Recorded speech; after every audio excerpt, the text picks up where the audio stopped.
এই দুনিয়ার পুরো জীবনটা এটা হচ্ছে লালসাময় একটা জীবন, লোভ, মরিচিকা, মায়াজাল।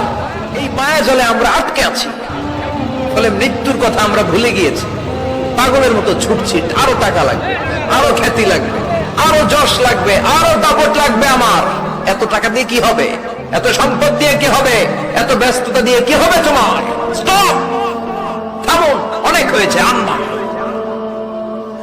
থামুন, take a rest, take a breath and think about death.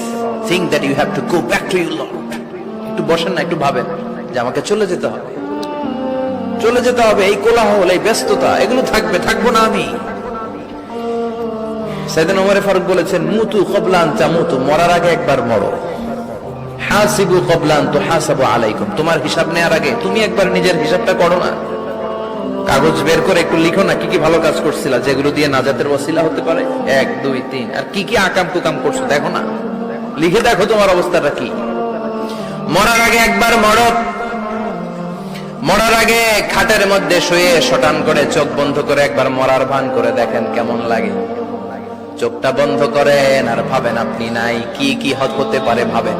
আপনার ছেলে মেয়েরা কান্না জুড়ে দিবে, আপনার প্রাণের স্ত্রী বিলাপ শুরু করে দিবে, বন্ধু বান্ধবের চিৎকার আর মাতম, স্থানীয় এলাকার মসজিদে ঘোষণা, অমুক এলাকার নিবাসী, অমুক ভাই, অমুকের ছেলে অমুক দুনিয়ায় নাই। সব আত্মীয়রা চলে আসবে ফেসবুকে।